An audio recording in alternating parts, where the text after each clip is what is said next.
అనారోగ్యం, ఉద్యోగం, వ్యాపారం అప్పులతో బాధపడుతున్నారా? వెంటనే జేకేఆర్ గురువు గారికి కాల్ చేసి అపాయింట్మెంట్ తీసుకోండి. నమస్తే సరస్వతి ప్రదీప్ గారు. నమస్తే అమ్మా.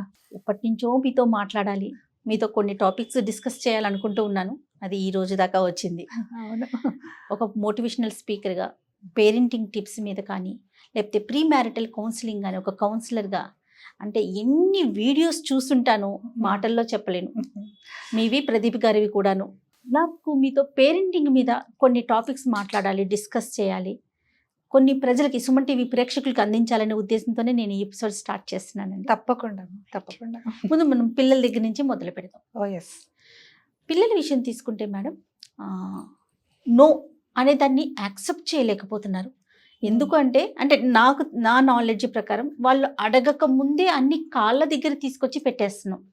వాడికి ఇది అవసరం అవుతుందేమో, తనకి ఇది అవసరం అవుతుందేమో అని ముందుగానే గుర్తించి ఇచ్చేస్తున్నాం. అవును. అలా తీసుకోవటం అలవాటు అయిపోయిన పిల్లలకి ఎప్పుడైనా ఒక్కసారి ఏదైనా నో అంటే దాన్ని అసలు రిసీవ్ చేసుకోలేకపోతున్నారు. అది కరెక్ట్. అది అంటే మన వరకు, మన ఇంట్లో ఉన్నంత వరకు సరిపోతుంది. ఇప్పుడు ఎట్లా అయ్యారంటే ఒక 10th వరకు మన చేతుల్లో ఉంటున్నారు. తర్వాత ప్రపంచంలోకి వెళ్ళిపోతున్నారు. కాలేజీలని, హాస్టల్స్ అని, జాబ్స్ అని, లేదా నెక్స్ట్ పెళ్ళి. అవును. అలాంటి చోట చాలా ఇష్యూ అయిపోతుంది కదా. మనం ఇది ఎంతవరకు నేర్పించాలి? నో అనేది అసలు ఎప్పటి నుంచి అలవాటు చేయాలి పిల్లలకి? నో అంటే నో అని, నో అంటే నోనే అని. నోనే అని. మామూలుగా అయితే ఫస్ట్ అన్నం పెడుతున్నప్పుడు వాడు నోట్లోంచి వచ్చే ఫస్ట్ పదమే నో, వద్దు వద్దు, నో అని. అది మనం నో అన్నప్పుడు వాడు ఎట్లా తీసుకుంటాడు అనేది మనకి ఇప్పుడు తెలుసుకోవాలి. యాక్చువల్గా ఏమవుతుందంటే, ఇది మానవ నైజం. నేను పడ్డాను కష్టం, నా పిల్లలు పడకూడదు అని ప్రతి తల్లిదండ్రులు అనుకుంటారు. పేరెంట్స్ అనేవాళ్ళు, నా చిన్నప్పుడు నేను ఈ కష్టం పడ్డాను, నేను ఆ షూ కొనుక్కోవాలనుకున్నాను, నేను కొనుక్కోలేకపోయాను, నేను ఆ డ్రెస్ వేసుకోవాలనుకున్నాను, వేసుకోలేకపోయాను, నా పిల్లలకి చెయ్యాలి అని ఒక తపన ఉంటుంది. అది సర్వసాధారణం. In the process of that, ఆ కోరిక, ఆ డిజైర్, వాళ్ళకి అటువంటి ఒక ఆశల్లో ఇలాంటి పరిస్థితులు ఉద్భవిస్తున్నాయని అనిపిస్తుంది. ఒకప్పుడు జాయింట్ ఫ్యామిలీస్లో పిల్లలు ఒకళ్ళని చూసి ఒకళ్ళు అడ్జస్ట్ అయిపోవటం, పెద్దవాళ్ళది రెండో వాళ్ళు వేసుకోవటం, రెండో వాళ్ళు మూడో వాళ్ళు వేసుకోవడం, ఇలాంటివి ఉండేవి ఒకప్పుడు. అలాగే అడ్జస్ట్ అయిపోవడం, మన దగ్గర చక్కగా వాళ్ళు కూర్చుని వాళ్ళు అంతలోనే ఆలోచించేవాళ్ళు, ఎక్స్ట్రా ఆలోచించేవాళ్ళు కాదు. ఇది మన జీవన విధానం, ఇది మన లిమిట్స్ అనేసి. రాను న్యూక్లియర్ ఫ్యామిలీస్ అయిపోయాయి. న్యూక్లియర్ ఫ్యామిలీస్లో కూడా ఏంటి, ఒక 2-3 పిల్లలు ఉన్నారనుకోండి, అన్న, అక్క, తమ్ముడు, చెల్లి, షేరింగ్ వచ్చేది వాళ్ళ మధ్య. అన్నం చూసి తమ్ముడు చూసి ఒక చెల్లె, అలాగా వాళ్ళల్లో వాళ్ళు అడ్జస్ట్ అయిపోవడం కానీ, ఓకే అనే ఒక నేచర్ ఉండేది. ఇప్పుడు మీరు చెప్పింది వచ్చేప్పటికీ ఒక్కళ్ళే సింగిల్ చైల్డ్ ఉన్నప్పుడు ఎక్కువగా వచ్చే ఇది అవకాశం ఉంది. వాళ్ళు ఏదన్నా అడగగానే వీళ్ళకే ఫస్ట్ నచ్చేస్తుంది తల్లిదండ్రులకి. రే ఇది బాగుందని కొనియడం, వాడికి అడగాలి, ఇది అవసరము, ఇది అవసరం లేదు అనే ఒక ఆలోచన కూడా రావట్లేదు. నెసెసిటీకి వాంట్స్కి డిఫరెన్స్ ఉంటుంది. ఏది అవసరము, ఏది కోరిక. ఇది ఉంటే బాగుంటుంది అనుకోవడం అనేది ఒక వాంట్, కానీ అసలు ఇది అవసరం, ఇది మనకి, ఇది లేకపోతే ఎలాగా అనేది ఒక నెసెసిటీ. సో ఈ రెండింటి మధ్య కూడా వాళ్ళకి డిఫరెన్సియేషన్ తెలియట్లా. తల్లిదండ్రులు వాళ్ళే ఎక్కువగా ఈ ఆన్లైన్ షాపింగ్లకు అలవాటు పడిపోయో, లేకపోతే కొత్త లైఫ్ స్టైల్స్కి అలవాటు పడిపోయి, ఎక్కువ సంపాదన, వాళ్ళకి ఒక ఎక్కువ కుషన్ ఉంది కదా ఖర్చు పెట్టుకోవడానికి. సో ఇవన్నీ కూడా మ్యాటర్స్ ద మోస్ట్. ఏమవుతుందంటే పిల్లవాడికి వీళ్ళకి నచ్చి వీళ్ళు తీసుకొచ్చి ఇచ్చేయడము, వీడికి ఏదో ఒక రకమైన షూ వీళ్ళు కొంటారు, వాడికి ఇష్టమైంది ఏదో ఒకటి ఇంకొకటి కొంటారు, 3-4 అవసరానికి మించిన జతలు, వాడికి మళ్ళీ అడగాలన్న అవకాశం కూడా లేకుండా.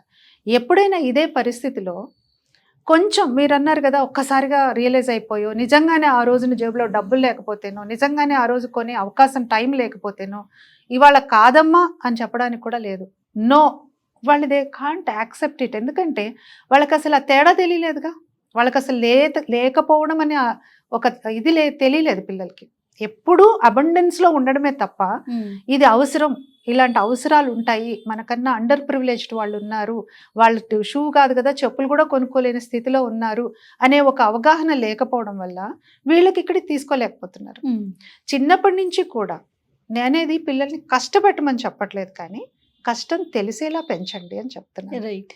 చాలా తేడా ఉందమ్మా. ఏసీ రూమ్స్లో పెరుగుతారు, ఇంట్లో ఏసీ రూమ్, కార్లో ఏసీ, స్కూల్కి వెళ్తే సెంట్రలైజ్డ్ ఏసీ, మొత్తంగా ఏసీలో వెళ్ళొస్తాడు పిల్లవాడు, వాడు ఎండ కన్నెరగడు. అలా పెంచుకోవడం తల్లిదండ్రులకు కూడా ఇష్టమే. కానీ ఇమాజిన్ ఒకరోజు ఎప్పుడో ఎర్రటి ఎండలో కారు టైర్ ఫ్లాట్ అయింది, కాస్త వెయిట్ చేయాల్సి వచ్చింది, వాడు కూర్చోగలడా? అసలు బయట దిగగలడా? హిస్ నాట్ యూజ్ టు కదా ఆ కైండ్ ఆఫ్ లివింగ్కి. కష్టపెట్టమనట్లా, అట్లీస్ట్ ఎప్పుడన్నా ఒకసారి బాబు ఇలా ఉంటుంది లైఫ్, పక్కన లేని వాళ్ళకి ఇలా ఉంటుంది, ఉన్న వాళ్ళకి ఇలా ఉంటుంది అనేది ఒక ఎక్స్పోజర్ తల్లిదండ్రులే ఇవ్వాలి ఫస్ట్. అది చూపించిన రోజున నాన్న మన దగ్గర ఈ రోజు డబ్బు లేదు, నిన్న ఉంది కొనిపెట్టా, ఈ రోజు లేదు, నువ్వు ఈ రోజు వెయిట్ చేసావంటే రేపటి రోజున మళ్ళీ మనకు వస్తుంది. ఇలాంటివి సిచ్యువేషన్స్ పిల్లలు కూడా ఏం అంత తెలియకుండా ఏం లేరండి. ఇదివరకు రోజుల్లో అమ్మ అటెళ్లకు మా అమ్మాయికి చెప్పేవాళ్ళం మేము, నాన్న నేను వస్తాను వెంటపడేది వాళ్ళ నాన్నతోనే ఏదైనా ఊరికి. లేదు అక్కడ రైల్వే ట్రాక్ అంతా మునిగిపోయింది, వర్షం వచ్చేసింది అనగానే ఓకే అనుకునేది. అంత ఇన్నోసెన్స్ కొంచెం ఉండేది. నువ్వెలా వెళ్తున్నావు అని అడగలా. ఇప్పుడు పిల్లలకి అలాంటిది లేదు కదా. వాళ్ళకి వాళ్ళ లాజిక్ కానీ, వాళ్ళ అనాలిసిస్ కానీ, వాళ్ళ జనరల్ నాలెడ్జ్ కానీ నెక్స్ట్ లెవెల్లో ఉంది. ఇప్పుడు మీరు చెప్పినట్లుగా వర్షం పడింది అనగానే గూగుల్ చేసేస్తున్నారు, ఎంత వర్షం పడింది, ఏ రేంజ్ లో ఉంది, మరి మీరు ఎలా వెళ్తారు, ఎన్ని క్వశ్చన్స్ వచ్చేస్తుంది కదండి. ఒక రకంగా వెల్కమింగే, సంతోషమే, కాదనట్లేదు. మరి అంత తెలివైన పిల్లలు ఉన్నప్పుడు వాళ్ళకి అనాలిసిస్ కూడా నేర్పించాలి. నాన్న ఇది ఇలా, ఇది రైట్, ఇది రాంగ్. ఉన్న వాళ్ళు ఉంటారు, లేని వాళ్ళు ఉంటారు. మన దగ్గరే ఒక రోజు డబ్బులు ఉంటాయి, ఒక రోజు ఉండవు. కరోనా లాంటి సిచ్యువేషన్స్ చూసొచ్చాము. ఇవన్నీ కూడా రియల్ లైఫ్ సిచ్యువేషన్స్ ని పిల్లల్ని మనమేం భయపడాల్సిన అవసరం లేదు. వాళ్ళకి చూపించి ఇలా ఉంటుంది, ఇలా ఉంటుంది అని చెప్తే అర్థం పెద్దవాళ్ళ కన్నా ఇంకా ఎక్కువ పిల్లల్లో అర్థం చేసుకునే తత్వం. వాళ్ళు మైనల్ లాంటి వాళ్ళండి. మనం ఎలా మలిస్తే అలా ఇప్పటికి కూడా మీరు చూడండి ఎంతమంది పిల్లలు ఎక్సెల్ అయిన వాళ్ళు, 4 ఏళ్లకే వరల్డ్ రికార్డ్స్ చేసిన వాళ్ళు ఉన్నారు కదా. సో ఇట్లాంటి పిల్లలు మంకు పట్టే వాళ్ళు, నో అంటే వినకుండా కావాలని పేచి పెట్టే వాళ్ళకి కొంచెం ముందు నుంచే అవగాహన తల్లిదండ్రుల్లోనే బేసిక్గా రావాలి అని చెప్తున్నాను. ఎందుకంటే మీరు అన్నట్టు 10th తర్వాత ఆడు హాస్టల్కి వెళ్తాడు, లేకపోతే హైయర్ స్టడీస్కి వేరే ప్లేస్కి వెళ్తాడు. అక్కడ వాళ్ళు చిన్న ఫెయిల్యూర్ని కూడా యాక్సెప్ట్ చేయలేదు. చిన్న ఇక్కడ వచ్చింది వీడు చేసిందే గొప్ప అనుకున్న దగ్గర నుంచి నువ్వు 3rd ప్లేస్లో ఉన్నావు, 4th ప్లేస్లో ఉన్నావు అన్నా కానీ కూడా తట్టుకోలేకపోతున్న స్థితిలోకి వస్తున్నారు. మీరు మొదట్లో ఒక మాట చెప్పారు, అక్క అంటే మన ముందున్న వాళ్ళ దగ్గర నుంచి మనం వస్తువులు తీసుకునే. నేను ఎగ్జాంపుల్ చెప్తాను. నాకు 2 అక్కలు. పెద్దక్క వాడింది రెండో అక్క వాడిన బ్యాగ్ నేను. అట్లా ప్రతిదీ షేరింగ్. అంటే పైనుంచి కింద దాకా ఆ షేరింగ్ అనే ఒక క్వాలిటీ తెలియకుండా ఆటోమేటిక్ గా జరిగిపోయేది. అక్కడ క్వశ్చన్స్ లేవు. అంతే. అక్కది నేను ఎందుకు వాడాలి, లేదా చెల్లిది నేను ఎందుకు వాడాలి అనే క్వశ్చన్ లేదు. తను వేసుకున్న బట్టలు తనకు టైట్ అయిపోతే నెక్స్ట్ నా తర్వాత మా పిన్ని పిల్లలు, పెద్ద అట్లా కజిన్స్ కూడా ఫాలో అయ్యేది. కానీ అసలు ఆ సిస్టమ్ ఎక్కడుందండి? మీరు అన్నట్టు ఒకళ్ళే ఉంటున్నారు, సింగిల్ చైల్డ్స్. వాళ్ళకి ఇంకా షేరింగ్ లేదు. వాళ్ళకి షేరింగ్ ఏంటి, వాళ్ళకి అబండెన్స్. ఒక జత దగ్గర 10 జతలు ఉంటున్నాయి. వాల్యూ తెలియట్లేదు. ముందుగానే అంటే మార్పు అనేది పేరెంట్స్ వైపు నుంచే రావాలంటే ఫస్ట్ పేరెంట్ నుంచే రావాలండి. పేరెంట్సే రావాలి. పేరెంట్స్ నుంచే. నా చిన్నప్పుడు నేను చేయలేకపోయాను, ఇప్పుడు కావాలి అనుకోవడం వరకు ఓకే, ఒప్పుకుంటాను. కానీ వాడు కూడా పరిపూర్ణంగా ఎదగాలి. ఇప్పుడు మీరు ఒక చిన్న ఎగ్జాంపుల్ చెప్తా అండి. సీతాకోకచిలుక ఎలా అయిందండి? మంచి ఎగ్జాంపుల్.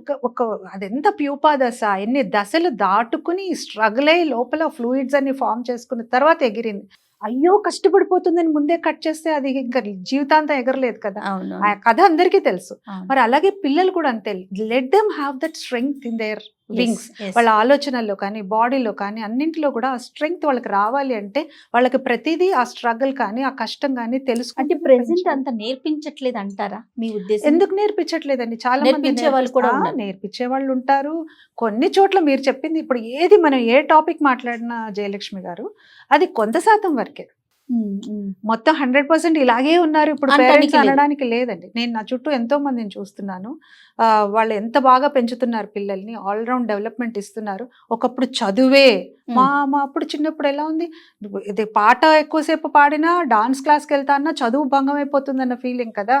ఎప్పుడు కూడా మేమెప్పుడు అలాగా అనుకోలేదు.